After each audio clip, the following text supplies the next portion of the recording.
Hey, Tommy! What? The guys over at JCR liked our video and want to put it on their channel. Alright!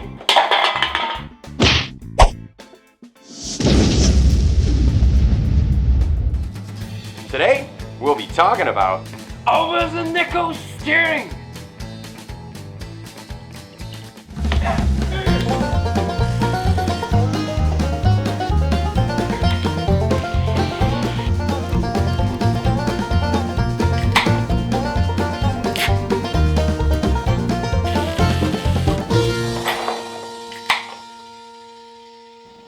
Hey folks! I'm Clyde and this is Tommy. Welcome to the Roadhouse! Cheers!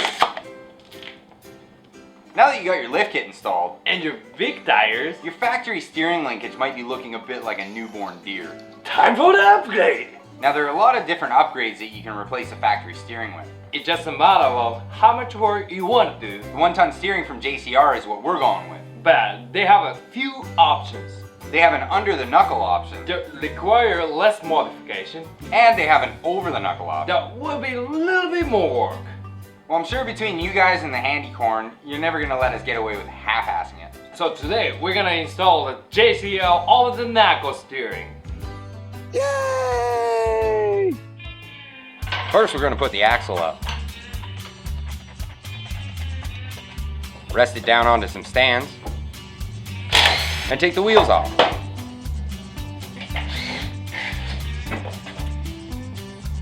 Before we remove anything, we're gonna take a toe measurement. This way we can put it right back where we got it. Now JCR ships their parts bare metal, so Tommy's gonna take care of the prep for paint.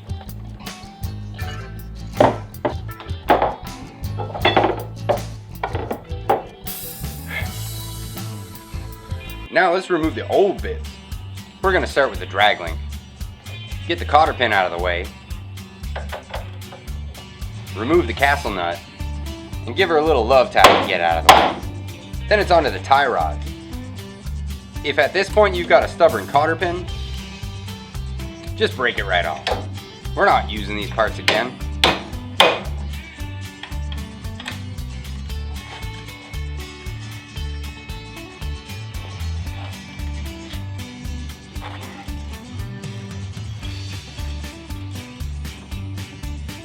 Get them tie rods out of the way.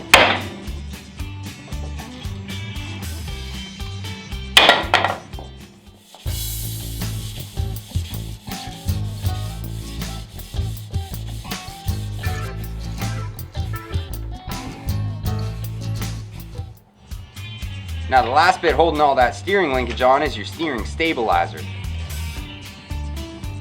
Go ahead and get that out of the way.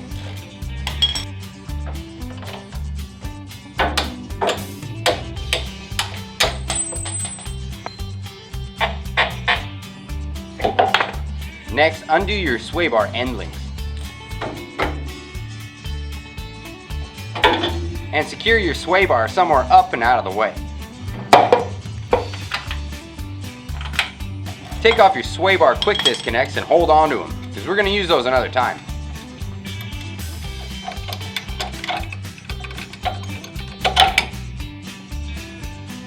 Now give yourself a quick break before we get to the real meat of the conversion. Now to make way for that big new tie rod, you're going to have to cut out the brackets for the stabilizer and both sway bar end links.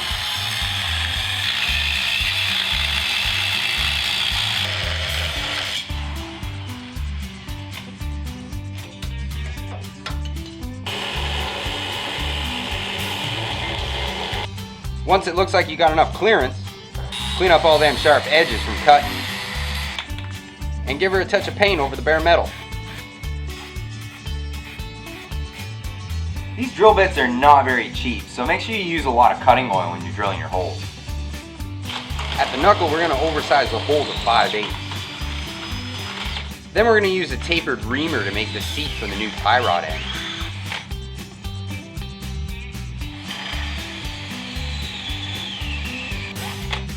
Now we already went over how to remove the pitman arm. You can check that out in this episode here.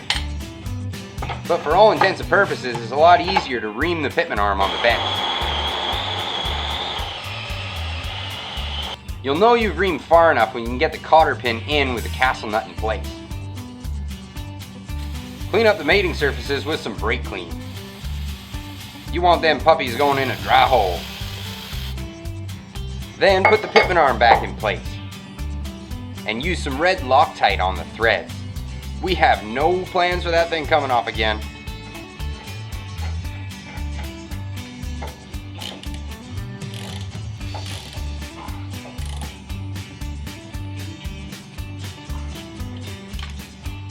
Now that Tommy's got the linkage all prettied up, let's put it in.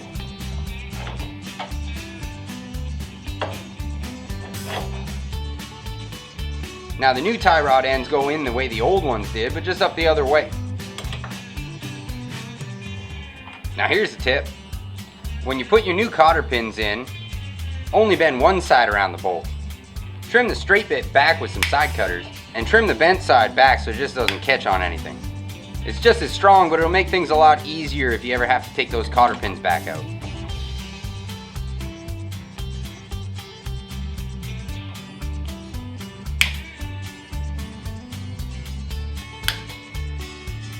Now put your new drag link in.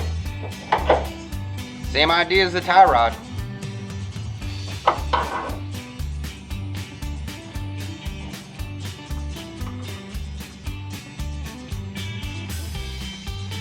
Oh, and don't forget to wear your safety glasses when you're trimming those cotter pins.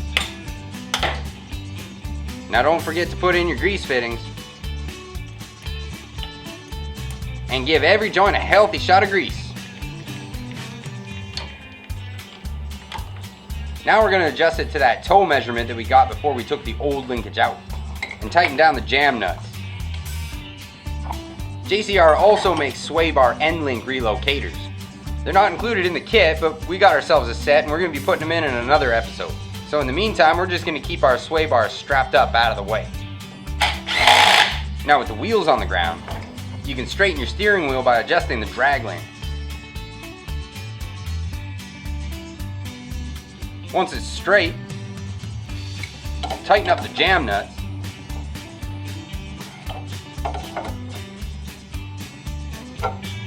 And you're done.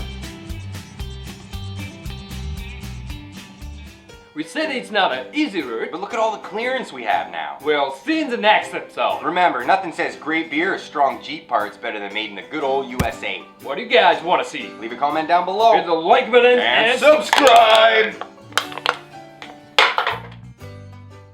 Don't forget to subscribe to JcrOffroad. And if you like our video, check us out on YouTube. You kidding me? I burnt this drill bit out in one go.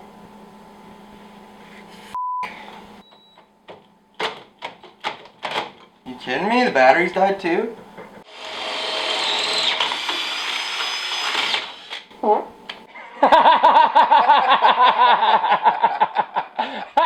Time for the upgrade! Yeah!